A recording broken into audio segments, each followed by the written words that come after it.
नमस्कार, मी वृषाली कदम. जय महाराष्ट्राच्या एन्काउंटर या खास कार्यक्रमामध्ये आपल्या सगळ्यांचं स्वागत आहे. एन्काउंटरमध्ये आज एक खास असामी आलेली आहे. खरं तर यांच्याबद्दल म्हणायचं झालं तर हे खूप स्पॉन्टेनियस आहेत. त्यांना कळतं केव्हा कुठला मुद्दा उचलायचा आणि उचललेला मुद्दा कसा तडीस घेऊन जायचा. विदर्भ वीर, विदर्भ सुपुत्र म्हणा. आणि यांच्याबद्दल नेहमी असं म्हटलं जातं की केवळ विदर्भातलेच मुद्दे नाहीत, तर त्यांना मुद्दा कसा मांडायचा अतिशय अभ्यासपूर्ण अशा पद्धतीने ते कायम मुद्दा त्यांचा मांडत असतात. आणि फार बेबाक आहेत ते, आपल्या मुद्द्याची ठाम आहेत असे विदर्भाचे सुपुत्र आपल्या सोबत आहेत. परिणय फुके, खूप खूप स्वागत आपलं जय महाराष्ट्रमध्ये आणि एन्काउंटरमध्ये. धन्यवाद. परिणय फुकेजी, जसं मी म्हटलं की तुम्ही तुमच्या मुद्द्याशी ठाम असता. आजही तुम्ही जेव्हा तुमचे मुद्दे मांडत असता, तुम्हाला ती पोकळी नेमकी कळत असते की आता कुठला मुद्दा उचलला पाहिजे. तुमच्या मतदारसंघातलाच तो मुद्दा असेल असं नाही, पण सामाजिक मुद्दे देखील आपण अनेक उचलता आणि मुख्यत्वे म्हणजे त्यांना तडीस घेऊन जाता. तर कसं काय हे जमतं तुम्हाला? नाही, असं आहे की मी नेहमी माझ्या मनाचे ऐकतो आणि माझ्या मनाला जे वाटतं की हा मुद्दा आपण घेतला पाहिजे, तर मग मी कोणत्याही गोष्टीची पर्वा नाही करत आणि ताकदीने तो मुद्दा मागे लागून तो करून घेतो. आणि नुसतं चॅनलवर बाईट देणं किंवा इंटरव्ह्यू देणं नाही किंवा सभागृहात तो विषय मांडणं नाही, तर मी शेवटपर्यंत त्याचं काहीतरी लॉजिकल एंडपर्यंत नेण्यापर्यंत त्या मुद्द्याच्या मागे लागून त्याचा पाठपुरावा करतो आणि ते करून घेतो. तर हा मला असं वाटतं की आणि थेट लोकांसोबत डायरेक्ट संपर्कात असल्यामुळे अनेक मुद्दे मला माहीत असतात की हे घेतल्याने एक मोठ्या लार्ज रिसेप्शनमध्ये लोकांना त्याचा फायदा होणार. खरंय. आणि मला असं वाटतं अनेक मुद्दे असे तुम्ही घेतलेले आहेत. म्हणजे असं होतं की बऱ्याचदा आता सेशन्स पुन्हा एकदा चालू होणारच आहे 23 तारखेपासून, आणि तुम्ही सुद्धा तुमच्या पोटलीमधून असं काय काय निघतंय आणि त्याच्या कशा बातम्या होते त्यांच्याकडे आमचं लक्ष लागणारच आहे. मात्र तुम्हाला मुद्दे व्यवस्थित वेचता येतात, हे सगळ्यात महत्त्वाचं आहे. की त्यामुळे तुमच्याकडे विषय नाही असं कधीच होत नाही. नाही, विषय तर नेहमी असतात आणि तुमच्यासारखे काही पत्रकार मित्रमैत्रिणी असतात, त्यांच्या माध्यमातून आणखीन बाकी अनेक लोकांच्या माध्यमातून नवीन नवीन मुद्दे येत असतात आणि एक वाचन नेहमी करत असतो. तर मला असं वाटतं की ते याच्यात मुद्दे मला माहीत असतात. म्हणजे खरं. आणि मुद्द्यांवरून गुद्देही तुम्हाला देता येतात. भंडारा गोंदिया अर्थात या विषयाकडे मी वळणार आहे. भंडारा गोंदिया हा तसा पाहायला गेलं तर मागास असा विभाग आहे. फारसे उद्योग या ठिकाणी नाही आहेत. आजही रोजगार हा तसा महत्त्वाचा प्रश्न आहे. आदिवासी लोकसंख्या अधिक आहे, त्यामुळे हे किती चॅलेंजिंग आहे त्या लोकांना एम्पॉवर करणं, एड्युकेट करणं आणि ह्या भागाचा सर्वांगीण विकास कसा करायचा. काय तुमच्याकडे असा मॅप आहे, आराखडा आहे? नाही, असं आहे की भंडारा गोंदिया भले इथे उद्योग नसतील किंवा इथे इतर व्यवसाय नसतील, पण रोजगारासाठी इथे शेती फार महत्त्वपूर्ण आहे. इथे चांगल्या प्रमाणात शेती केली जातं. आमच्या इथे प्रामुख्याने धानाची शेती होतं. मोठ्या प्रमाणात दूध उत्पादक शेतकरी आमच्या इथे आहे. एकट्या भंडारा जिल्ह्यामध्ये रोजचं 5 लाख लिटर दूध होतं. म्हणजे विदर्भातलं सर्वात जास्त भंडाऱ्यामध्ये होतं. सर्वात जास्त वनसंपदा असलेला आमचा भंडारा गोंदिया जिल्हा आहे. तिथे मोठ्या प्रमाणात टुरिझम अट्रॅक्ट करून मोठ्या प्रमाणात एक मोठे रिसॉर्ट्स वगैरे आणून एक मोठ्या प्रमाणात त्या माध्यमातून रोजगार निर्मिती आपण करू शकतो. आता आमच्या इकडे धान आहे, दूध आहे, मोठ्या प्रमाणात फूड प्रोसेसिंग युनिट्स आणून तिथे उद्योग करू शकतो. आता गडचिरोलीमध्ये मोठ्या प्रमाणात स्टील उद्योग येत आहे. त्याच्या अलाइड इंडस्ट्रीज भंडारा गोंदियामध्ये आल्या, कारण भंडारा जिल्हा हा गडचिरोलीला लागूनच जिल्हा आहे. तर मला असं वाटतं त्या माध्यमातून रोजगार निर्मिती होणार, त्या माध्यमातून इथे प्रगती होणार. आणि दुसरा सगळ्यात मोठा मुद्दा जो समृद्धी एक्सप्रेस हायवेचा जो भंडारा नागपूर ते भंडारा आणि भंडारापासून गडचिरोलीला जाऊ जाणार आहे, तर आता गडचिरोली आमच्या भंडारापासून फक्त अर्ध्या तासाच्या रस्त्यावर राहणार आहे. तर मला असं वाटतं की त्या माध्यमातून गडचिरोलीमध्ये जो मोठ्या प्रमाणात रोजगार निर्मिती होत आहे, रेव्होल्युशन होत आहे. हां, रेव्होल्युशन होत आहे. तिथे त्याचा फायदा निश्चितच भंडारा गोंदियाला होणार आणि या एक्सप्रेस हायवेमुळे आणखीन जास्त फायदा भंडारा गोंदियाला होणार. हे जे एक्सटेन्शन आहे त्यासाठी तुम्ही फार मेहनत घेतलेली होती, फार लावून धरलेला होता तो विषय. तर हे एक्सटेन्शन होणं किती त्यावेळी कठीण वाटत होतं आणि कसं हे घडवून आणलं? नाही, मी ज्यावेळेस पहिले नागपूर मुंबई समृद्धी एक्सप्रेस झालं आणि त्यानंतर आमची सरकारने आली, उद्धव ठाकरेजींची सरकार आली, त्यानंतर मी हा नेहमी लक्षवेधीच्या माध्यमातून प्रश्न एलक्यूजच्या माध्यमातून हा विषय घेतला. मी नेहमी म्हणायचो की हा फडणवीस साहेबांचा ब्रेन चाइल्ड आहे आणि नागपूर मुंबई समृद्धी एक्सप्रेस हायवे पूर्ण जे करते धरते आहे त्याचे माननीय फडणवीस साहेब आहेत. पण त्यानंतर स्वर्गीय बाळासाहेब ठाकरेंचं त्याला नाव देण्यात आलं आणि मी नेहमी म्हणायचो सभागृहात की बाबा ठीक आहे, भले फडणवीस साहेबांच्यानी झालं, आपण स्वर्गीय बाळासाहेब ठाकरेंचं नाव त्याला दिलं तेही काही हरकत नाही, पुढे तुम्ही पण एक्सटेन्शन करा. कारण महाराष्ट्रातला किंवा विदर्भातला प्रमुख भाग म्हणजे शेवटचा जो भाग आहे गोंदिया आणि गडचिरोली, शेवटचं टोक आहे, हे कुठेतरी त्यामध्ये जोडलं गेलं नाही. आणि समृद्धी एक्सप्रेस हायवे हा विदर्भाला समृद्धीकडे नेण्याचं किंवा मराठवाड्याला समृद्धीकडे नेण्याचा हा महामार्ग आहे असं त्यावेळेस म्हणायचे. तर पण तिथे कुठेतरी गोंदिया आणि गडचिरोली भंडारा हा सगळा भाग सुटलेला होता. तर आमचा जो पूर्व विदर्भ त्यातनं वंचित होता, नागपूर सोडलं ते बाकी इतर भाग जो होता तो वंचित होता. तर मग म्हणून मी नेहमी तो विषय रेटून धरला, नेहमी तो त्याच्या मागे लागलो. मग त्यानंतर फडणवीस साहेब परत उपमुख्यमंत्री झाले.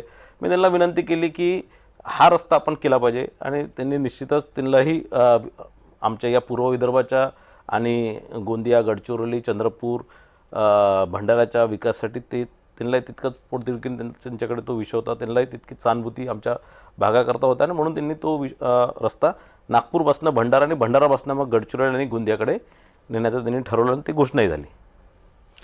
खरंय. सो ते फार आवश्यक होतं. मला असं वाटतं की शेवटचं टोक आणि मुंबईचं इकडचं टोक हे असं एका मार्गिकेवर येणं. पण पूर्व विदर्भाचे अनेक ज्वलंत असे प्रश्न आहेत. तुम्हाला काय वाटतं की कुठले महत्त्वाचे प्रश्न हे त्याच्यावर तत्काळ लक्ष देणं आवश्यक आहे किंवा ह्याच्यावर काम करायची आवश्यकता आहे असं वाटतं? हे पूर्व विदर्भामध्ये वेगवेगळे जिल्ह्यांमध्ये वेगवेगळे विषय आहेत. जसं आमच्या भंडारा गोंदियामध्ये उद्योगधंदा नसल्यामुळे रोजगार निर्मिती त्या प्रमाणात झालेली नाही आहे, किंवा चंद्रपूरमध्ये तिथे उद्योगधंदे मोठ्या प्रमाणात असल्यावर तिथे वेगळे विषय आहेत. तिथे पोल्युशनचा विषय आहे, तिथे क्राईमचा विषय आहे, तिथे बाकी इतर विषय आणखीन आहे. गडचिरोली हा आदिवासी नक्षलग्रस्त भाग असल्यामुळे तिथे कोणताच विकास पोहोचलेला नव्हता. आता फडणवीस साहेबांनी मागे लागून तिथे नक्षलिझम जवळपास संपुष्टात आणलेला आहे. तिथे आज स्टील प्लॅन्ट्स ज्या प्रमाणात तिथे आयरन ओरच्या ज्या माइन्स ज्या खुल्या करून दिल्या त्यानंतर तिथे मोठ्या प्रमाणात स्टील उद्योग आज लाखो करोडोची गुंतवणूक ही गडचिरोलीमध्ये होत आहे. तर मला असं वाटतं की आता यामुळे निश्चितच त्या भागांचा ह्याला एक विजन आहे. म्हणजे मला असं वाटतं की डाऊन द लाईन 10 वर्षांपूर्वी असा कोणी विचारही केला नसेल की गडचिरोली आज ज्या पद्धतीनं मुक्त आहे, मुक्त श्वास घेते, हे असं घेऊ शकेल आणि इथं कुठली तरी इंडस्ट्री येईल आणि हे म्हणजे स्टील हब वगैरे होईल. हा नाही बरोबर आहे. हे हा कोणीच विचार नाही केला होता. म्हणजे आम्ही म्हणजे गडचिरोली तर फार फार कोर नक्षल एरिया होता आमचा, साकोलीपर्यंत म्हणजे पूर्ण गोंदिया जिल्हा, साकोली, इथे यवतमाळ, चंद्रपूर हे सगळे भाग नक्षल ग्रस्त होते. आणि आतापर्यंत आमचा भाग हा नक्षलग्रस्त म्हणून नोंद होती, पण ते कुठेतरी तिथे काढण्यात आलं. नक्षल मागच्या 10 वर्षात मोठ्या प्रमाणात संपुष्टात आले. ते भंडाऱ्यातनं मागे जात जात गडचिरोलीतनं, गोंदियातनं मागे जात चंद्रपूरनं मग गडचिरोलीमध्ये होते. आणि मला वाटतं या 3-4 वर्षात गडचिरोलीमध्येही 100% नक्षलिझम आज संपुष्टात आलेलं आहे हे आपण ठामपणे म्हणू शकतो. आणि त्याचं आणि म्हणूनच इथे विकासही होऊ शकला. म्हणजे कोणी इथे येऊन मायनिंग करण्याचा विचार करणे हाही त्यावेळेस एक दिवा स्वप्नच होतं. मग त्यानंतर तिथे इतक्या मोठ्या प्रमाणात उद्योग येणे हाही म्हणजे कोणीच कल्पना करू शकत नाही, म्हणजे स्वप्नातही विचार करू शकत नाही असा तो विषय होता. पण आज ते वास्तविक होत आहे. तिथे मोठ्या प्रमाणात लँड एक्विजिशन सुरू आहे. लॉयड्स मेटल्सचा मोठा उद्योग सुरू झालेला आहे आणि आणखीनही JSW येत आहे, आणखीन छोटे मोठे मोठ्या प्रमाणात तिथे उद्योग येत आहे. तर मला असं वाटतं की या माध्यमातून नुसतं गडचिरोली नाही पूर्ण विदर्भाचाच चेहरा बदलणार आहे. चंद्रपूरबद्दल काय सांगाल? म्हणजे तिथल्या समस्यांबद्दल काय सांगाल, जे आपण पूर्व विदर्भाच्या समस्यांसंदर्भात? चंद्रपूरमध्येही मला असं वाटतं तिथे उद्योग आहे, तिथे कोळशाच्या खाणी आहे, तिथे इतर बाकी आहे. पण त्याच्यामुळे काय आता मोठ्या प्रमाणात इतर राज्यांचे लोक तिथे आलेले आहेत, त्यामुळे थोडंसं क्राईमही वाढलेलं आहे. स्थानिक लोकांना थोडंसं मला वाटतं की तितकं प्राधान्य मिळत नाही किंवा तिथे त्या भागातले वेगवेगळे प्रश्न आहेत. पण एक मूळ पूर्व विदर्भाचा जर मी जर असं जर कॉमन जर प्रश्न जर मी जर बघतो तर तिथे हे जे सगळे पूर्व विदर्भातले भंडारा, गोंदिया, गडचिरोली, चंद्रपूर हे 4 जिल्हे आणि अर्धा नागपूर जिल्हा हा धान उत्पादक जिल्हा आहे. तर इथे मोठ्या प्रमाणात जे धानाच्या खरेदीच्या माध्यमातून, मिलिंगच्या माध्यमातून जे थोडंसं मला वाटतं दुर्लक्ष होत असतं किंवा त्या ह्याच्यात ज्या प्रमाणात ते सिस्टम्स तयार झाल्या पाहिजे होत्या खरेदीपासून तर मिलिंगपर्यंत तर डिस्ट्रीब्युशनपर्यंत त्या प्रमाणात तयार झालेलं नाही. मला असं वाटतं ही जर राज्य सरकारने याच्याकडे लक्ष दिलं आणि जर चांगल्याने ते सिस्टमॅटिक करून घेतले तर मला असं वाटतं याच्यात मोठ्या प्रमाणात शेतकऱ्यांना आणि त्या भागातील व्यावसायिकांना मोठा फायदा होणार. जर आपण थोडासा भंडारा जिल्ह्याबद्दल म्हटलं किंवा या ठिकाणी सरकारी योजना ज्या आहेत ना त्या तत्काळ पोहोचत नाहीत, तर काय असे अडथळे आहेत आणि ते कसे म्हणजे हे बघा असं आहे की भंडारा आणि गोंदिया जिल्ह्यामध्ये जर तुम्ही बघितलं तर कोणतेही अधिकारी तिथे यायला बघत नाही. म्हणजे भंडारा आणि गोंदिया ही आता सध्या पनिशमेंट पोस्टिंग सारखं लोकांना वाटतं की हे इथे आम्हाला पोस्टिंग करणं म्हणजे पनिशमेंट पोस्टिंग आहे. आधी भंडारा आणि गोंदिया हा नक्षलग्रस्त असल्यामुळे 1.5 पट पगार मिळायचा बरं कर्मचाऱ्यांना. तर तोही आता डिनोटिफाईड झाल्यामुळे आता तोही पगार 1.5 पट भेटत नाही. तसं बघितलं तर बाकी सगळ्या अधिकाऱ्यांच्या हिशोबाने सगळ्या अधिकाऱ्यांना मोठ्या शहरांच्याच इथे त्यांच्या फॅमिली ओढ असते, सगळ्या दृष्टिकोनातून ओढ असते ती. आणि त्यांच्या मुलाबाळांच्या शिक्षणाचं, त्यांच्या परिवार सेफ जागा राहिला पाहिजे ही सगळ्यांची भावना असते. पण इथे त्या प्रमाणात चांगले अधिकारी किंवा कर्मचारी इथे यायला बघत नाही आणि जे आले ते स्वतःला असं समजतात की त्यांना काहीतरी पनिशमेंट म्हणून ते पाठवले आणि म्हणून ते योजना लोकांपर्यंत पोहोचवण्यात तितके यशस्वी राहत नाही, तितके उत्साही राहत नाही. ते पोस्टिंग करण्यामध्ये अधिक उत्साही असतात की स्वतःची इथून बाहेर कसं जायचं याच्यामध्ये जास्त ते इंटरेस्टेड असतात. नाही, पण हे मला असं वाटतं की हा दृष्टिकोनच मुळात बदलला पाहिजे की आता जर इतकी डेव्हलपमेंट होतीये तर त्याही भागाची डेव्हलपमेंट होणं आवश्यक आहे. सरकार म्हणजे शेवटच्या तबक्यापर्यंत लोकांपर्यंत पोहोचण्याचा प्रयत्न करत असताना किमान अधिकाऱ्यांनी देखील थोडंसं मन मोठं करून या ठिकाणी काम करणं आवश्यक आहे, जेणेकरून लोकांना याच्या ज्या सुविधा आहेत ज्या सरकार त्यांच्यापर्यंत थेट पोहोचले पाहिजे. आज डीबीटीच्या माध्यमातून अनेक योजना थेट पोहोचतात, पण जो एक अधिकाऱ्यांच्या माध्यमातून, कर्मचाऱ्यांच्या माध्यमातून तो जो लोकांपर्यंत पोहोचला पाहिजे तो मला असं वाटतं तितका उत्साह इतर जिल्ह्यांच्या तुलनेत कमी आहे. खरं आहे आणि हा एक चॅलेंज नक्कीच आहे. विदर्भाकडे अनेक दशकांपासून आपण काँग्रेसचा गड असं म्हणून कायम पाहिलं जात होतं, पण मागच्या काही काळामध्ये ज्या पद्धतीनं भगवा अनेक ठिकाणी फडकवला गेला या भागामध्ये, त्यामुळे हा आता भाजपचा गड झालाय. हे चित्र कसं बदललं, काय सांगाल त्याबद्दल? मूळ तर असं आहे की हे चित्र आधी 2009 मध्ये, त्याच्या आधी 2004 मध्ये, 99 मध्ये जर तुम्ही निवडणुका बघितल्या तर सगळ्यात जास्त सीटा काँग्रेस पक्षाच्या या विदर्भातून निवडून यायच्या. आणि पहिला प्रचाराचा नारळ हा कायम काँग्रेसच्या विदर्भातूनच फोडला जायचा आणि विदर्भाच हा गड होता. पण त्यानंतर 14 पासून ज्यावेळेसपासून भारतीय जनता पार्टीची सरकार आली, माननीय गडकरी साहेबांच्यामुळे, माननीय फडणवीस साहेबांच्यामुळे तिथे ज्या प्रमाणात विकास नागपूरचा झाला, नागपूर जिल्ह्याचा झाला, त्यानंतर पूर्व विदर्भाचा झाला आणि ज्या प्रकारे सगळ्या विकास निधीपासून सगळ्याच गोष्टी विदर्भात यायला लागल्या. आणि म्हणून मला असं वाटतं की इथे हा कालांतराने लोकांनाही हे विश्वास झाला की भारतीय जनता पार्टी चांगलं काम करते, भारतीय जनता पार्टीचं संघटनही वाढलं आणि म्हणून आज हा काँग्रेसचा गड नाही झाला, हा भारतीय जनता पार्टीचा भगवा गड झालेला आहे. खरं. सो ही रणनीती नक्कीच मला वाटतं कामी आलेली आहे. आणि मधल्या काळामध्ये आम्ही पुन्हा ऐकलं की स्वतंत्र विदर्भाची मागणी, म्हणजे अधूनमधून ही मागणी डोकावत असते. काय सांगाल या मागणीबद्दल? तुम्ही कुठल्या बाजूचे आहात? नाही, मी अखंड महाराष्ट्रातल्याच बाजूचा आहे. विदर्भ वेगळा नकोच. आणि मी आधीपासून म्हणजे आज असं नाही आहे. मी 2007 मध्ये ज्यावेळेस नगरसेवक झालो होतो, आमच्या इथे एक पद्धत होती नागपूर महानगरपालिकेला की प्रत्येक पहिली जी जीबी व्हायची त्यात एक वोटिंग करायचे की आपल्याला विदर्भ वेगळं झाला पाहिजे, ठराव करायचे. आणि मी नेहमी त्याला विरोध करायचो आणि नेहमी मी सांगायचो की माझं मत हे अखंड महाराष्ट्रासाठी आहे. आणि म्हणजे त्यावेळेस सगळ्या नेत्यांची भूमिका ही होती की विदर्भ वेगळ्याची, पण माझी नेहमी भूमिका राहिली, माझी हीच भूमिका राहिली आहे की विदर्भ हा महाराष्ट्रासोबत राहूनच मोठा होऊ शकतो. प्रगती विदर्भाची महाराष्ट्रासोबत राहूनच होऊ शकते. आणि आपण जर डावलल्या गेलो कोणत्या याच्यात तर घरापासून वेगळं होऊन कधीच आपलं प्रगती होऊ शकत नाही. त्या घरात राहून आपल्या हक्काची लढाई लढूनच आपण मोठं होऊ शकतो. खरं आहे. आणि मला असं वाटतं की देवेंद्रजी जेव्हापासून मुख्यमंत्री झाले त्यानंतर विदर्भाचा विकास हा झपाट्यानं झाल्याचं झपाट्यानं आपल्याला झाला पाहायला मिळालेलंच आहे. मात्र तरी देखील विदर्भात देखील अनेक असे प्रश्न आहेत ज्यांना अजूनही ॲड्रेस करणं आवश्यक आहे. अजूनही काही ज्वलंत प्रश्न आहेत. या प्रश्नांकडे आपण कसं पाहता? बघा, विदर्भ जर बघितलं तर दोन याच्यात, पूर्व विदर्भ आणि पश्चिम विदर्भ. पूर्व विदर्भामध्ये गोसीखुर्द धरणामुळे किंवा इतर सगळ्या तलावांमुळे इथे भरपूर पाणीसाठा आहे, पाण्याची उपलब्धता आहे आणि त्यामुळे मोठ्या प्रमाणात इथे शेती म्हणजे धानाची शेती होते, इतर शेती होते आणि शेतकरी इथे थोडं प्रगल्भ आहे आणि म्हणून इथची इकॉनॉमी शेती आधारित असल्यामुळे इथचं सगळं हे असतं. त्या तुलनेत जर पश्चिम विदर्भात बघितलं तिथे पाणी कमी आहे. तर आज तिथे जर बघितलं की महाराष्ट्रात सगळ्यात जास्त शेतकरी आत्महत्याग्रस्त शेतकरी कुठे आहे किंवा आत्महत्याग्रस्त भाग कुठे आहे तर हा यवतमाळ वगैरे हा पश्चिम विदर्भातला आहे. तर इथे पाणी नसल्यामुळे किंवा तितकी शेती चांगली नसल्यामुळे इथे या सगळ्या समस्या आहेत. तर मला असं वाटतं की इथे एक उद्योगधंदे आणि सगळ्यात पहिला तर पाणी असल्याशिवाय पाणी असलं तर सिंचनाची सोय असली तरच इथे शेती होऊ शकणार. पाणी असलं तरच शहरं विकसित होतील, पाणी असलं तरच उद्योगधंदे येतील. तर मला असं वाटतं तिथे पाणी पुरवठा करणं म्हणजे मुबलक पाणी पुरवठा करणं, सिंचनाची सोय उपलब्ध करून देणे हा पश्चिम विदर्भाचा सगळ्यात मोठा प्रश्न आहे.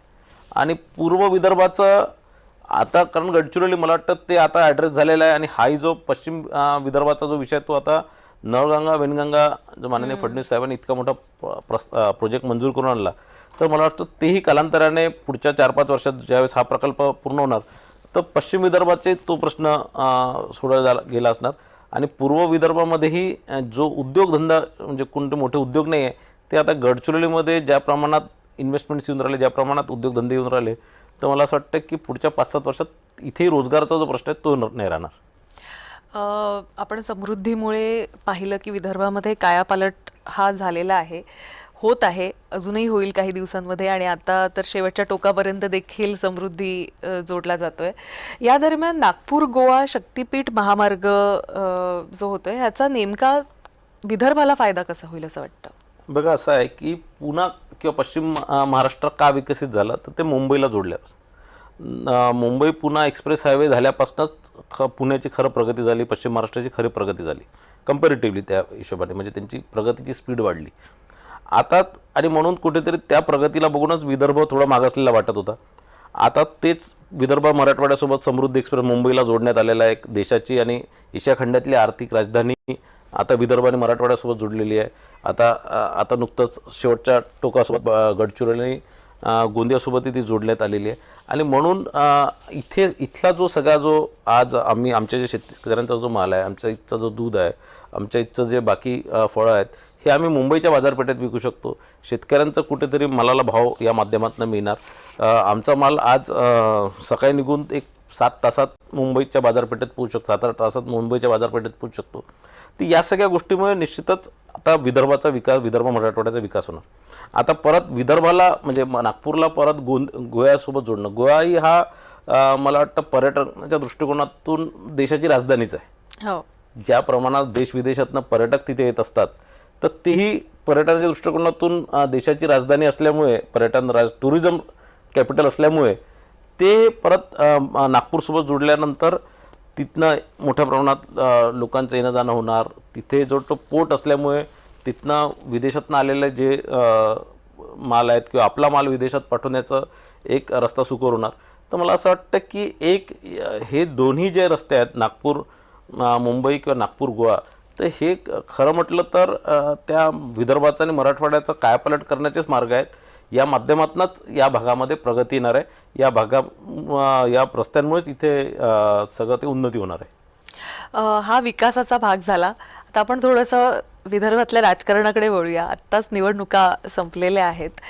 काही ठिकाणी महापौर बसले आहेत, काही ठिकाणी आपण बघतोय की अजूनही प्रक्रिया महाराष्ट्रामध्ये अनेक ठिकाणी चालूच आहे. नागपूरचं म्हणायचं झालं तर नागपूर महानगरपालिकेमध्ये दरवेळी असा ट्विस्ट का असतो? राजीनामे घेतले जातात का? असं होतंय काय? राजकीय आहेस का? नाही, खूप आधीपासूनच तुम्हाला चर्चेत राहायला आवडतं असं आहे का? नाही, नागपूरमध्ये असं आहे की नागपूर कारण भारतीय जनता पार्टीचं आता जसं बघितलं तर देवेंद्रजी असल्यामुळे, नितीनजी असल्यामुळे फार मोठं केंद्र आहे. प्रत्येक गोष्टीचं इथे दखल मीडिया, छोट्या छोट्या गोष्टीची दखल मीडिया राज्यातली आणि देशातली मीडिया घेत असते आणि म्हणून कुठेही कोणती चूक झाली नाही पाहिजे. आणि नगरसेवकांना थोडं धाकात ठेवण्याकरता त्यांचे राजीनामे घेऊन ठेवले की तुम्ही काही चुकीचं बोलले, तुम्ही चुकीचं वागले किंवा तुम्ही व्यवस्थित काम केलं नाही तर तुमचा राजीनामा, तुमचं नगरसेवक पद जाणार. ते त्याच्यामध्ये एक भीती राहिली पाहिजे, त्यांनी चांगलं काम केलं पाहिजे या दृष्टिकोनातून सगळ्यांचे राजीनामे घेतलेले, बाकी दुसरं काही नाही. भंडाऱ्यामध्ये देखील आपण बघितलं. भंडाऱ्याची निवडणुकीकडे तुम्ही कसं बघता ओव्हरऑल या पालिकेमध्ये? नगर परिषदेमध्ये भंडारा जिल्ह्यात आमचे 4 नगर परिषदा होते आणि गोंदिया जिल्ह्यामध्ये 4 होते. तर भंडारा असणार, तुमसर असणार, पवनी असणार किंवा साकोली असणार. इथे आमचा तसा बघितलं तर परफॉर्मन्स चांगला आहे. 2 जागेवर आमचे नगराध्यक्ष निवडून आले, 4 जागेवर आमचे उपाध्यक्ष निवडून आले, सर्वात जास्त नगरसेवक आमचे निवडून आले. आणि भंडारा गोंदिया जिल्ह्यामध्ये आज 1 नंबरचा पक्ष हा भारतीय जनता पार्टी झाला. तर या निवडणुका राजकीयदृष्ट्याही फार महत्त्वाच्या होत्या. कुठेतरी जिथे भारतीय जनता पार्टी 3ऱ्या नंबरचा पक्ष होता तिथे 1ल्या नंबरचा पक्ष होण्यास किंवा या निवडणुकीमुळे सगळ्या म्हणजे विरोधी पक्षाला आणि मित्र पक्षाला माहीत झालं की या दोन्ही जिल्ह्यामध्ये ताकद भारतीय जनता पार्टीची आहे. तर निश्चितच या सगळ्या दृष्टिकोनातून ही निवडणूक आमच्यासाठी फार महत्त्वाची होती. नाही, महत्त्वाची होती. आता तुमची ताकदही वाढली आहे, भरपूर इन्कमिंगही वाढलेलं आहे. जीव गुदमरतो काही निष्ठावंतांचा, काय सांगाल याबद्दल? नाही, असं आहे की पक्ष जसा जसा मोठा होतो तसं तसं पक्षामध्ये गर्दी वाढत असते आणि पक्षाकडे इतके कामं आहेत. म्हणजे आपण लोकांचे कामं करण्याकरता या पक्षामध्ये सगळे येत आहेत. इथे पक्षामध्ये जे अनेक वर्षापासून काम करतात त्यांना माहीत असतं की प्रत्येक व्यक्ती कुणाच्या पक्षामध्ये येण्याने कोणाचा काही हक्क कधी मारला जात नाही. ज्याचं जे कर्तृत्व नसतात त्यांचं स्थान निश्चितच पक्षात मिळत असतात. पक्षामध्ये प्रत्येकाचं कोण काम करतं कोण नाही करत हे सगळं एक आमच्या इथे सिस्टीम आहे की सगळ्यांचं एक ॲनालिसिस बरोबर होत असतं, सगळ्यांकडे वॉच बरोबर असतं. तर खरं अर्थाने कोण काम करतं तसं किती गर्दी झाल्याने कोणाचंही निष्ठावंतांचं किंवा पक्षामध्ये चांगलं काम करणाऱ्याचं कधीच नुकसान होत नाही. तुम्ही निष्ठावंतांना धीर देताय की असं कोणाच्या येण्यानं किंवा जाण्यानं काही फरक नाही पडत आहे. बरं, आता तसं बघायला गेलं तर नाना पटोले असतील किंवा पटेल असतील, प्रफुल्ल पटेल असतील, तुम्ही सगळ्यांना शिंगावर घेतलं. कसं काय जमतं हे तुम्हाला? नाही, असं आहे की प्रफुल्ल पटेल आधी तिथे 3 सगळे पक्ष आपल्या आपल्या पक्षाचं राजकारण करतात. सगळे नाना पटोलेजी काँग्रेसचं नेतृत्व करतात, प्रफुल्ल पटेलजी राष्ट्रवादी काँग्रेसचं नेतृत्व, मी भाजपचं नेतृत्व करतो.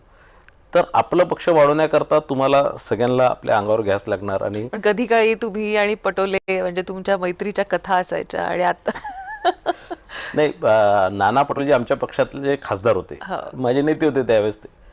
तर मी त्यांच्यासोबत राहायचो, त्यांच्यासोबत मी काम केलेलं आहे, काम शिकलेलो आहे. पण ज्यावेळेस त्यांनी पक्ष सोडला तर निश्चितच पक्ष ज्यावेळेस त्यांनी सोडला तर पक्षाची भूमिका म्हणून किंवा पक्षाच्या विरोधात बोलायचे, मोदीजींच्या विरोधात बोलायचे, देवेंद्रजींच्या विरोधात बोलायचे, तर त्यांना काउंटर करण्याकरता नेहमी मी पुढे राहायचो. ते ज्यावेळेस भाजप सोडून गेले त्यावेळेस भीती होती की मोठ्या प्रमाणात भाजपचे लोक ते घेऊन जातील, पण ते आम्ही घेऊन जाऊ दिले नाही. ते सगळ्या लोकांना सामावून घेतलं आम्ही.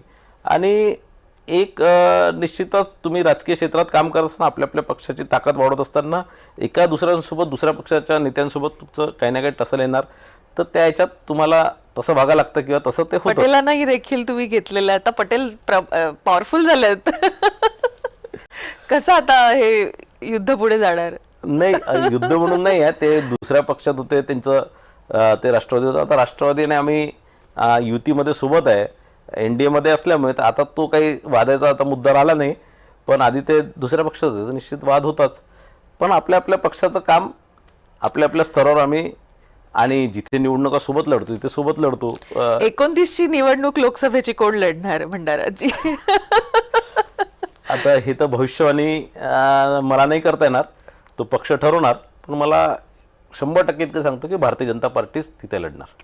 बरं, हा, म्हणजे तुमच्या मनात जे प्रश्न आहे तिथे उमेदवार भारतीय जनता पार्टीचा कमल चिन्हावरच लढणार. तो कोण उमेदवार राहणार हे नाही सांगू शकत नाही, पण भारतीय जनता पार्टीच्या कमल चिन्हावरच तिथचा उमेदवार राहणार. भंडाऱ्यातून कमळ येणार 100%. 2029 मध्ये भारतीय जनता पार्टीचंच खासदार भंडारा गोंदिया जिल्ह्यात राहणार. बरं. आणि कोण असणार हे तुम्ही गुलदस्त्यात ठेवलेलं आहे? कोण असणार ते, हो ते गुलदस्त्यात आहे, किंवा आता मी भविष्यवाणी नाही करू शकत. 4 वर्ष आहे आता. खरं. थोडंसं फ्लॅशबॅकमध्ये जाते. वन खातं होतं तुमच्याकडे, आदिवासी विकास राज्यमंत्री म्हणून आपण कार्यभार पाहिलेला आहे. अशी कुठली कामं होती की जी केल्याचा आनंद आहे आणि अशी कुठली कामं राहिली याची खंत वाटते? मी फार कमी काळ मंत्री होतो आणि त्यावेळेस खूप काही करण्याची इच्छा होती. वन विभागामध्ये जसं आमच्याकडे सगळ्यात मोठा नवेगाव नागझिरा हा मोठा फॉरेस्ट रिझर्व आमच्याकडे आहे. तर हा इथे मोठ्या प्रमाणात रोजगार निर्मिती झाली पाहिजे, या फॉरेस्टचा काहीतरी फायदा झाला पाहिजे टुरिझमच्या दृष्टिकोनातून. आणि रोजगार कसा निर्मिती होणार की तिथे हॉटेल्स आले पाहिजे, हॉटेल्स कसे येणार तर टुरिझम वाढलं पाहिजे. आणि टुरिझम कसं वाढणार तर आता लोकांना जंगल किती सुंदर आहे किंवा जंगल किती चांगलं आहे याच्यामुळे काही लोकांना रस आल्याने लोकांना फक्त वाघ बघायचं आहे. आमचं जे नवगाव नागझिरा आहे हे महाराष्ट्रातलं सगळ्यात सुंदर जंगल आहे. जर तुम्ही जंगलाच्या दृष्टिकोनातून डेन्स फॉरेस्ट आहे, सुंदर आहे, स्पीशीज आहे तिथे सगळ्या स्पीशीज आहेत. तर पण तिथे वाघ नाही आहे. मग तो वाघ आला पाहिजे म्हणून मी त्यावेळेस निर्णय घेतला होता की 5 वाघिणी तिथे सोडण्याचा. मी राज्यमंत्री होतो त्यावेळेस मी तो निर्णय करून घेतला होता. आणि मग पण ही अशी ऑड फिगर का, 5 वाघिणीच का, म्हणजे असं कपल का नाही? त्यात लॉजिक असं होतं, 5 म्हणजे एक तर फॉरेस्ट डिपार्टमेंटमध्ये एखादं काम करणं फार कठीण आहे. त्यातल्या त्यात वाघाला हात लावणं म्हणजे एका जागेवरनं दुसऱ्या जागेवर आणणं. तर आम्ही एक 5 म्हणजे आता ठीक आहे त्यावेळेस 5, कारण एक ट्रायल बेसिसवर होतं ते. आणि वाघिणीच्यासाठी की म्हणजे फिमेल याच्यासाठी, कारण आम्हाला हे वाटलं की 5 वाघिणी सोडले त्यांच्या मागे ताडोबा आणि कानापासनं किंवा पेंचमधनं मेल टायगर्स येतील आणि त्याच्यामुळे ती संख्या वाढलेली दिसणार. तर मला असं वाटतं की तो त्याच्या मागचा कारण होता. बरं. आणि तुम्हाला असं वाटतं का की अशाच पद्धतीनं की लोकांचं जरा फॉरेस्टकडे ट्रेकिंग किंवा ह्या बाबतीत लोक फार उत्साही असतात, तर थोडासा कल वाढला पाहिजे ट्रेकर्सचा तरी? वाढलाच पाहिजे आणि वाढतच आहे. म्हणजे तुम्ही जर आता बघितलं की लोक आता सॅटर्डे संडे शहरात राहतच नाही, सगळे कोणत्या ना कोणत्या जंगलातच गेलेले असतात, काही ना काही ॲक्टिव्हिटीज ते करत असतात. कोरोना काळानंतर लोकांचा विचार करण्याची पद्धत बदललेली आहे.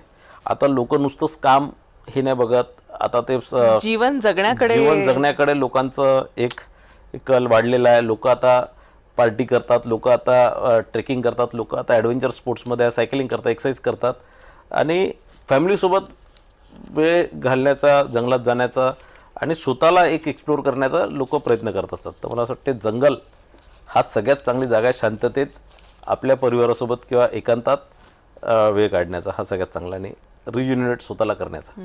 खरंय. तुमच्याबद्दल असं नेहमी म्हटलं जातं की जो काम कोई कर नाही सकता वो काम परिणे फुके करते है. कसं काय तुम्ही असं शिंगावर घेता सगळी कामं आणि पेलून घेऊन जाता? नाही, मला असं आहे की मला कॉन्शियस माइंडमध्ये मला हे झालं की हे काम केल्याने लोकांचा फायदा होणार, हे काम. आणि मला तसंही आहे की एखादं काम कोणी म्हटलं की होऊ शकत नाही ते करायला मला फार आनंद वाटतो. मला एक म्हणजे आता काय म्हणणार त्याला, किक मिळते मला फार. त्याच्यामुळे की ते काम जर म्हटलं की हे काम कोणी करू शकत नाही किंवा हे काम तू करू शकत नाही, ते करण्याने मला फार किक मिळते. पण मधल्या काळामध्ये आम्ही बघितलं तुम्हाला की थोडेसे तुम्ही म्युटेड झालेले आम्हाला दिसले. का बरं हे मला हा असा चेंज आला तुमच्यामध्ये? नाही, कारण काय असतं की तुम्ही काम करत असताना थोडंसं ॲग्रेशन असतं. प्रत्येक गोष्ट मी पर्सनल घेतो. म्हणजे कोणतंही काम करताना तो सार्वजनिकही असणार किंवा कोणतंही असणार, तो मी पर्सनल, माझा मूळ स्वभाव तसा होता की मी प्रत्येक गोष्ट पर्सनली घेऊन किंवा पर्सनल घेऊन मी तो करायचा. जसं तो सार्वजनिक असणार तो मी वैयक्तिक कामासारखाच करायचं होतं. त्याच्यात अनेक लोकांच्या मनही दुखले जायचे. मग मला पक्षश्रेष्ठींनी सांगितलं, आमच्या संघटनेच्या नेत्यांनी सांगितलं की थोडंसं टोन डाऊन. Tone down. तर मी थोडं टोन डाऊन झालेलं आहे. पण तुम्ही टोन डाऊन होऊ नका, कारण तुम्ही केवळ राजकारण नाही तर क्रीडा ह्या क्षेत्रात देखील तुम्ही मोठं काम करत आहात. मग ते जलतरण असो किंवा बुद्धिबळ असो, ह्या क्षेत्रांकडे तुम्ही कसं वळलात? म्हणजे हार्डकोर पॉलिटिक्स करायचं, राजकारण करायचं, राजनीती करायची, आणि मग बुद्धिबळ मी समजू शकते, जलतरण आणि इतर नाही. मी जलतरणपटू होतो लहानपणापासून. बरं. मी राज्याला आणि देशाला रिप्रेझेंट केलं आहे. इंटरनॅशनल लेवलचा स्विमर होतो वा. मी. नॅशनल लेवलचा टेनिस प्लेअर होतो. ओ. हां, आणि अनेक वर्ष मी टेनिस आणि स्विमिंग केलेली आहे. अनेक वर्ष कॉलेजला रिप्रेझेंट केलं आहे, युनिव्हर्सिटीला रिप्रेझेंट केलेलं आहे. आणि स्पोर्ट्समध्ये होतं. आणि मी तर म्हणतो की जेही मी आज राजकारणात आहे ते मी स्पोर्ट्समध्ये असल्यामुळेच होतो. मला ते जे स्पोर्टिंगली घेण्याची सवय झाली. प्रत्येक गोष्ट स्पोर्टिंगली घेण्याची सवय झालेली आहे. म्हणजे ती इनबिल्टच झालेली आहे टीम वर्क करण्याचं. किंवा मला हारण्याची कधीच भीती नसते. तर म्हणून मला वाटतं की जेही मी आज आहे ते स्पोर्ट्समुळे आहे. तर त्याच्यासोबत जुडलेलं आहे. बुद्धिबळासोबत मी लहानपणी बुद्धिबळ खेळत होतो, मला आवडतंही. पण आता अध्यक्ष झालो महाराष्ट्राचा बुद्धिबळ संघटनेचा. तर आता आम्ही नॅशनल इंटरनॅशनल लेवलच्या सगळ्या टुर्नामेंट्स नेहमी करत असतो. थोडंसं एखादं काम हाती घेतलं, ते मोठं असलं छोटं असलं, पण ते एकदम प्रामाणिकपणे एकदम डेडिकेशननी करायचं. तर आता नागपूरची पण बुद्धिबळपट्टू इतकी पॉप्युलर झाली, इतक्या मोठ्या लेवलला तिनं खेळलं, भारताला रिप्रेझेंट केलं. नक्कीच ही अभिमानाची गोष्ट होती आणि तुम्ही देखील तिला बरीच मदत केलीत. तर दिव्याला सगळ्यात आधी इंटरनॅशनल प्लॅटफॉर्म आम्ही मिळवून दिलं. महाराष्ट्र चेस असोसिएशननी पुण्याला आम्ही एक मोठी टुर्नामेंट ऑर्गनाईज केली होती. त्यात हंप्यासोबत किंवा बाकी सगळ्या मोठ्या प्लेयर्ससोबत दिव्याला खेळलं. आणि त्यात तिला जो एक्सपिरियन्स आला, तिचा जो कॉन्फिडन्स वाढला, त्याच्यामुळे ती अनेक टुर्नामेंट ती इंटरनॅशनल लेवलवरच्या त्या जिंकू शकली. आणि पहिली ती वुमन ग्रँडमास्टर झाली. तर मला असं वाटतं की निश्चितच या सगळ्या असोसिएशनचं किंवा या सगळ्या गोष्टींचं खेळाडूंना फायदा होतो. सगळ्यांनाच याचा फायदा झाला पाहिजे. आणि दिव्या तर तशी फार चांगली प्लेअर होती, तिने ते करून दाखवलं. खरं. पण अशा अनेक दिव्या घडवायच्या आहेत. तुम्हाला असं वाटतं का की स्पोर्ट्सकडे जो कल आहे तो थोडासा वाढला पाहिजे लोकांचा? स्पोर्ट्स जितकं सिरियसली घेतलं गेलं पाहिजे शालेय जीवनामध्ये किंवा त्या वातावरणामध्ये, तितकंसं नाही त्याला प्रेफरन्स दिला जात किंवा फार अभ्यास याच्याकडे अधिक कल असतो. तर अशा विद्यार्थ्यांना काय सांगाल की ज्यांना खेळायचं आहे, ज्यांच्यामध्ये काही कला आहे, ज्यांना वाटतं की आपण स्पोर्ट्समध्ये काहीतरी करावं? नाही, असं आहे की थोडंसं जे आपल्याकडलं जे एक स्ट्रक्चर आहे हे थोडंसं अभ्यासाप्रतीचं आहे. तुम्ही बघा, चांगले चांगले प्लेयर्स हे 10वीत स्पोर्ट्स बंद करून टाकतात आणि मग त्यानंतर ते अभ्यासाकडे लागतात. मग ते स्पोर्ट्सही सुटतो आणि अभ्यासही तितकं चांगला करू शकत नाही. म्हणजे मला आठवतं की माझी आई नेहमी मागे लागायची, अरे बाबा, जर माझे वडील म्हणायचे की स्पोर्ट्समध्येच राहिलं पाहिजे, तर मी तर जवळपास 10वीपर्यंत शिक्षण करणार होतो. माझ्या आईमुळे मी शिकू तरी शिकलो. म्हणजे माझ्या आई म्हणायची, ठीक आहे स्पोर्ट्स ठीक आहे आपल्या जागेवर, पण अभ्यासही कर. तर पण दोन जागेवर राहून तुम्ही, म्हणजे दोन गोष्टी करून तुम्ही एका याच्यात उत्तीर्ण एकदम नंबर 1 होऊ शकत नाही. आता तुम्ही जर पूर्ण जगातले जर मोठे प्लेयर्स बघितले, त्यांचं शिक्षणाकडे लक्ष दिलं नाही, हे एकच स्पोर्ट्सकडेच यांनी लक्ष दिलं. आणि अल्टिमेटली कोणत्याही फील्डमध्ये एकदम टॉपमध्ये जाणं हेच सगळ्यात मोठा उद्देश असला पाहिजे. मग दुसऱ्या काही बाकी गोष्टींकडे थोडंसं दुर्लक्ष झालं तर ते तितकं महत्त्वपूर्ण नसतं. पण आता काय की तुम्ही शिकले नाही तर तुम्हाला नोकऱ्या लागणार नाही. पण आता मोठ्या प्रमाणात तुम्ही जर बघितलं की स्पोर्ट्सच्या माध्यमातून नोकऱ्या लागतात. तर आज जे 50% 60% जे मुलं जे स्पोर्ट्स खेळतात, यांचं मेन उद्देश असतं की यामुळे आपल्याला काहीतरी नोकरी लागली पाहिजे. तर या जोपर्यंत राज्य सरकार, केंद्र सरकार जोपर्यंत या दृष्टिकोनातून, नोकरीच्या दृष्टिकोनातून स्पोर्ट्सला तयारी करत नाही, तोपर्यंत मोठी संख्या याची वाढणार नाही. खरं आहे. म्हणजे इथं लक्ष देणं आवश्यक आहे. आणि तुम्हाला असं वाटतं की कुठेतरी हे जे स्ट्रक्चर जे आहे ते मॉडिफाय होणं आवश्यक आहे. तिथं थोडा खेळाला, मग चेस असो किंवा इंडोर स्पोर्ट्सना सुद्धा जागाच नाहीये. शालेय खेळ म्हणजे ते केवळ मैदानीच असतात. मग इथं पण मॉडिफिकेशनची आवश्यकता वाटते का? नाही, आहेच ना, बिलकुल मॉडिफिकेशनची आवश्यकता आहे. चेस तर मी तुम्हाला स्पेशली चेसबद्दल सांगू शकतो की चेसने तुमचं कॉन्सन्ट्रेशन पॉवर वाढतो. तुम्हाला अभ्यासातही फार फरक पडतो. तुम्ही जर आज जर बघितलं की IAS किती लोक जे होतात ते चेस, त्यांचं बॅकग्राऊंडमध्ये चेस ते खेळलेले असतात. चेसमुळे तुमचं एक स्वतःमधलं एक कॉन्फिडन्सही वाढतो, कॉन्सन्ट्रेशन वाढतं. आणि तुम्हाला स्ट्रॅटेजीज जे राजकारणात किंवा इतर ठिकाणी जे तुम्हाला स्ट्रॅटेजीज, तेच चेसमुळे चांगलं आहे. आणि तुम्हाला, म्हणजे मी ग्रँडमास्टरचं काय डेफिनेशन आहे, तर ग्रँडमास्टर कोण होतं, ज्याला 10,000 स्टेप्स माहीत आहे, 10,000 परम्युटेशन कॉम्बिनेशन्स माहीत आहे, त्या डोक्यात पाठ आहे, तेच लोक ग्रँडमास्टर होऊ शकतात. तर चेस जर तुम्हाला चांगला खेळायचं, तुम्हाला तितके परम्युटेशन कॉम्बिनेशन तुमच्या डोक्यात असले पाहिजे. तर तसं स्ट्रॅटेजी म्हणजे आणि म्हणून त्याला फार तर मी चेसचा अध्यक्ष असल्यामुळे आम्ही चेस इन स्कूल ही संकल्पना राबवली. गुजरातमध्ये मोठ्या प्रमाणात झालेली, आता महाराष्ट्रामध्ये प्रत्येक शाळेत एक सब्जेक्ट चेस राहणार वा याच्याकरता आम्ही प्रयत्न करतोय. वा. तर त्याच्यामुळे निश्चितच विद्यार्थ्यांना चेसही शिकता येणार आणि अभ्यासात त्यांचा फायदा होणार. कॉन्सन्ट्रेशनसाठी त्यांना हा मदत फार फार चांगला आहे चेस, कॉन्सन्ट्रेशनसाठी आणि इतरही सगळ्याच गोष्टींसाठी. नक्कीच नक्कीच. त्यामुळे मला असं वाटतं की तुमच्याकडे जे जे विषय आहेत त्याला तुम्ही तडीच नेताय. उच्च शिक्षित नेतृत्व म्हणून तुमच्याकडे खरं तर पाहिलं जातं. विदर्भाच्या राजकारणाकडे तुम्ही कसं पाहता, जातीय समीकरणांकडे कसं पाहता, कुणबी मराठा वादाकडे कसं पाहता? नाही, कुणबी मराठा वाद कधीच नव्हता. आधी तर म्हणजे असं व्हायचं की म्हणजे कुणबी मराठ्यांमध्ये रोटीबेटीचे व्यवहार आहेत, म्हणजे हे होत असतं. पण आता ज्यावेळेस मराठा समाजाने ज्यावेळेस ओबीसीमध्ये आरक्षण मागितलं त्यावेळेसपासून हा वाद थोडासा चालू झाला किंवा याची सुरुवात झाली. आणि आपलं जे ओबीसीचं आरक्षण होतं त्याच्यात दुसरं कोणी वाटेकरी होऊ नये कोणत्याही जातीच्या लोकांना वाटणार. तर आधी ज्यावेळेस मराठा आंदोलनं सुरू झाले, मराठा आंदोलन संभाजीनगरपासून सुरू झालं, त्यानंतर पश्चिम महाराष्ट्र, मराठवाडा, आणि ज्यावेळेस ते विदर्भात आलं तेव्हा ते सकल मराठा झालं, कारण विदर्भात कुणबी समाज जास्ती संख्या आहे. पण त्याही मराठा आंदोलनामध्ये किंवा त्या मोर्चांमध्ये मोठ्या प्रमाणात कुणबी समाजाचा सहभाग झाला आणि म्हणून त्याचं व्याप्ती वाढली, त्याची संख्या वाढली. आणि त्यावेळेस त्यांचा नारा होता की आम्ही ओबीसीमध्ये आरक्षण नाही मागू, आम्ही मराठ्यांना स्वतंत्र आरक्षण मागू, आणि त्याचं समर्थनही होतं. पण ज्यावेळेस जरांगे पाटलांनी ओबीसीमध्ये आरक्षण मागणं सुरू केलं किंवा ओबीसीमध्ये मराठा समाजाला अंतर्भूत करून घ्या म्हटणं चालू केलं, आमच्या याच्यात आरक्षणामध्ये वाटेकरी होण्याचा प्रयत्न केला, त्यावेळेस मग तो वाद निर्माण झाला, त्यावेळेसपासून तो वाद चालू झाला. नक्कीच. पण मला असं वाटतं की स्वतंत्र मराठा आरक्षणाची बाजू अनेक लोक धरून आहेत, कारण ज्याच्यासाठी आहे ते त्याला मिळावं, आणि त्यामुळे ओबीसीमध्ये अधिक कुठला भार न पडता त्या आरक्षणाला धक्का न लागता मराठ्यांना आरक्षण हे स्वतंत्ररित्या. आमचं तेच आहे की मराठा समाजाला स्वतंत्र आरक्षण मिळालंच पाहिजे, त्याच्यात काही दुमत नाही.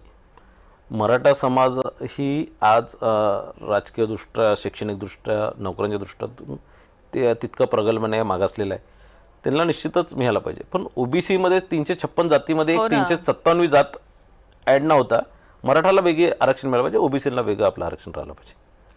नक्कीच. मला असं वाटतं की अनेक तशी खाती आहेत, तुम्ही आदिवासी आणि वन ह्या खात्यांकडे पाहिलेलं आहे, पण असं कुठलं खातं वाटतं की इथं काम करायला जर मिळालं तर खूप काही करता येऊ शकेल? मंत्री म्हणून अर्थातच. म्हणजे खातं एक तर मंत्री बनणं नाही बनणं हाच सगळ्यात मोठा प्रश्न आहे. कधी आपण बनवू शकतो की नाही बनवू शकत माहीत नाही. पण गिव्हन अ चॉईस, एक हायपोथेटिकली, तर मला असं वाटतं ग्रामविकास हा विभाग. आणि का ग्रामविकास म्हणजे तुम्ही मोठ्या प्रमाणात लोकांचं भलं करू शकता, मोठ्या प्रमाणात ग्रामीण भागामध्ये तुम्ही काम करू शकता. आज महाराष्ट्रातली 60-65% लोकसंख्या ही ग्रामीण भागात असते, आणि त्या 60-65 लोकांपर्यंत तुम्ही, आणि ते वंचित आहे, ते विकासापासून वंचित आहे, ते योजनांपासून वंचित आहे, त्या अनेक गोष्टींपासून वंचित आहे. तर त्या लोकांपर्यंत आपण विकास पोहोचवला पाहिजे, त्या लोकांचं काहीतरी भलं केलं पाहिजे. आणि दुसरं म्हणजे शहरी भागांमध्ये तुम्ही किती काम केलं तरी तो थँकलंच असतं. ग्रामीण भागामध्ये तुम्ही काम केलं, लोक आयुष्यभर आठवण काढतात की अमक्याने हे केलं. आजही गाडगेबाबा स्वच्छता अभियान हे गावागावात प्रत्येकाला माहीत आहे की RR आबांनी सुरू केलेली योजना आहे, किंवा इतर ज्या योजना ज्या लोकांनी सुरू केले ज्यांचं योगदान आहे, तर ते लोकांना माहीत असतं की कोणी केली आहे. शहरी भागांमध्ये त्यांच्या घराच्या पुढचा फ्लायओव्हर कोणी बांधला किंवा रस्ता कोणी बांधला हे त्यांना माहीत आहे. ते झाल्यावरच लोक शिवाय द्यायला सुरू करतात त्याचे, म्हणजे तर म्हणून ग्रामीण भागात काम करताना मला फार आवडतं. आणि तिचे लोकही त्या प्रकारचे फार प्रत्येक गोष्ट आठवून ठेवतात, म्हणजे चांगली गोष्ट आठवून ठेवतात. खरं ग्रामविकास हे खातंच खूप वास्ट आहे, आणि ग्रामविकास हे असं खातं आहे की ज्याच्यामध्ये अनेक खाती अंतर्भूत आहेत, सगळ्यांची घेणं देणं आहे त्या ग्रामविकास खात्याचं. बिलकुल सगळ्यांची घेणं देणं आहे. आणि मी तुम्हाला खरं म्हणतो की प्रामाणिकपणे जर काम केलं तर ग्रामविकासमध्ये एक ग्रामीण भागाचा कायापालट करण्याची ताकद आहे. तर मला असं वाटतं की हे सगळ्यात चांगलं खातं आहे काम करण्याकरता. नक्कीच. आणि आता अनेक माणसं सुद्धा शहरातल्या झगमगाटापेक्षा गावी स्वतःचं काहीतरी असावं, तिथं काहीतरी करता यावं, ह्याच्यासाठी बरीच धडपड करताना आपल्याला दिसतात. त्यामुळे टेंडन्सी जी आहे ना, मला वाटतं पोस्ट कोरोना ती ह्याही बाबतीत बदललेली आहे की स्वच्छ हवा हवी, शुद्ध हवा हवी आणि जरा 2 दिवस जास्त जगूया. चांगल्याने जगूया, जास्त आणि चांगल्याने जगूया. शहरात तुम्ही गेलं की तुम्हाला स्पर्धा निर्माण होते आणि ग्रामीणमध्ये तुम्हाला समाधान मिळतं. गावाकडे समाधान आणि शहराकडे स्पर्धा, तर हा फरक आहे.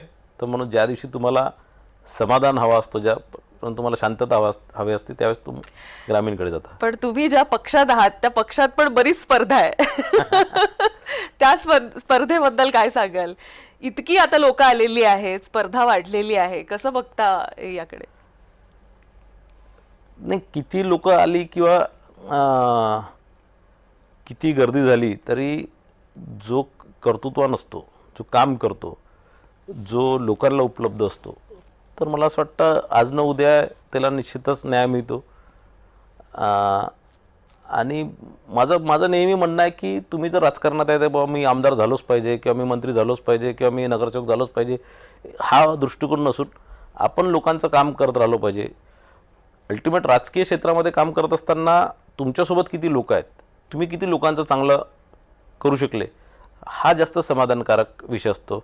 की मंत्रिपद मिळालं नाही मिळालं, आमदारपद मिळालं नाही मिळालं, याच्यापेक्षा मला असं वाटतं की लोकांचं किती आपण काम करू शकतो, लोकांना किती मदत करू शकतो, याच्यात जास्त समाधान असलं पाहिजे.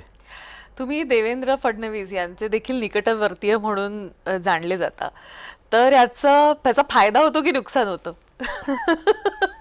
जास्त लोक कामं घेऊन येतात का? म्हणजे काय फायदा होतो की नुकसान होतं? लोकांच्या अपेक्षा असतात, लोकांचे कामं होतात आणि देवेंजींचा माझ्यावर विश्वास असल्यामुळे एका मेसेजवरही ते कामं करून देतात. म्हणजे खूपदा भेटायची गरज नाही, मेसेज करायला लागतं. पण नुकसान असं असतं की लोक त्यांच्या अपॉइंटमेंट घेण्याकरताही माझ्याकडे येतात. म्हणजे त्यांना भेट मिळून द्या, अमक्या कार्यक्रमात बोलवून द्या, हे करून द्या. आधी मी तेही करायचो, पण आता मी त्यांना सांगतो की याच्यासाठी PA त्यांनी नेमलेले, अमक्या PAचा नंबर देतो, त्याला तुम्ही भेटा. कारण ते इतके व्यस्त झालेले आता आणि प्रत्येक जणांची अपेक्षा असते की त्यांच्या म्हणजे लोक एक पत्रिका त्यांच्या ऑफिसला तर दुसरी पत्रिका माझ्याकडे आणून देतात की तुम्ही द्या आणि त्यांना आमच्याकडे लग्नात किंवा कोणत्याही दुसऱ्या कार्यक्रमात घेऊन या. म्हणजे साध्या उद्घाटनापासून सगळ्या अशा कार्यक्रमात, आणि प्रत्येकाची अपेक्षा असते की देवेंजी त्यांच्या कार्यक्रमात आले पाहिजे. तर हे शक्य होत नाही आणि मग त्या लोकांना असं वाटतं की ते देवेंजीला यायचं होतं, याच्यामुळे नाही आले. म्हणून त्यापेक्षा असं आहे की ज्या ज्या लोकांना ते काम दिलं त्या लोकांनीच ते केलं पाहिजे. खरंय खरंय. तुमचा स्वभाव असा मोकळा ढाकळा आहे आणि तुम्ही देवेंद्रजींसोबत फार पूर्वीपासून काम करताय. तर 2014 मधले देवेंद्र फडणवीस मुख्यमंत्री आणि आत्ताचे देवेंद्र फडणवीस मुख्यमंत्री याच्यामधलं काय अंतर तुम्हाला वाटतं? अंतर तर निश्चितच वाटतं, फार फरक वाटतो. मी आता असं शब्दांमध्ये 14 ते 19चे देवेंद्रजी हे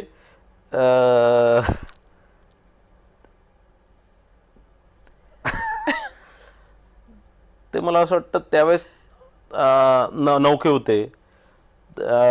त्यांचा ज्या प्रमाणात त्यांना जिद्द होती प्रत्येक गोष्ट करून दाखवायची आणि प्रत्येकाला एक म्हणजे ते तर त्यांचा स्वभाव आहे की सगळ्यांना सोबत घेऊन चालायचं.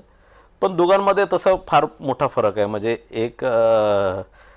म्हणजे लोक चर्चा करतात, म्हणजे आता सगळ्या अधिकाऱ्यांमध्ये वगैरे DF1 आणि DF2 14 ते 19 वाले देवेंद्र फडणवीसजी आणि 2024 ते 2029 वाले, म्हणजे आता या 2024 पासून दुसरं त्यांची जी सेकंड इनिंग्स. मला असं वाटतं की ऍक्च्युली ही थर्ड इनिंग आहे तशी बघायला गेली तर. मधल्या काळात DF2 पण झालेला, पण तो छोटा स्पॅन होता शपथविधी आणि हे सगळं होऊन. आता ते तसं तिसऱ्यांदा टेक्निकली मुख्यमंत्री झालेत.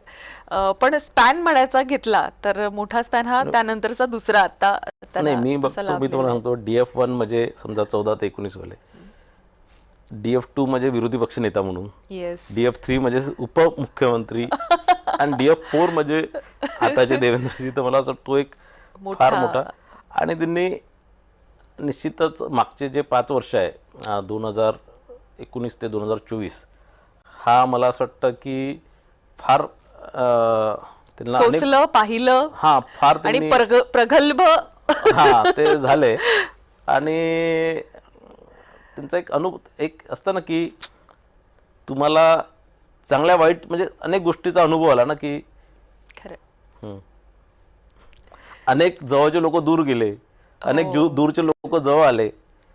तर कधी जे त्यांनी विचारही नाही केला होता, कधी स्वप्नातही विचार केला नव्हता, त्या सगळ्या गोष्टी खूप काही घडल्या. अनेक जवळचे मित्र विरोधक झाले, अनेक मुद्द्याकडे येणारच आहे, काही विरोधक मित्र झाले. तर मला असं वाटतं की आणि त्याच्यामुळे तसं साहजिक आहे त्या स्वभावामध्ये बदल. काही जवळच्या मित्रांनी ही जी वेगळी भूमिका किंवा अचानक जी भूमिका घेतली त्याकडे आपण कसं बघता? जे मी बघितलं की 2014 ते 19 जे बघितलं उद्धवजींच्या संदर्भातच विषय, तर उद्धवजींना देवेंद्रजी राजकीय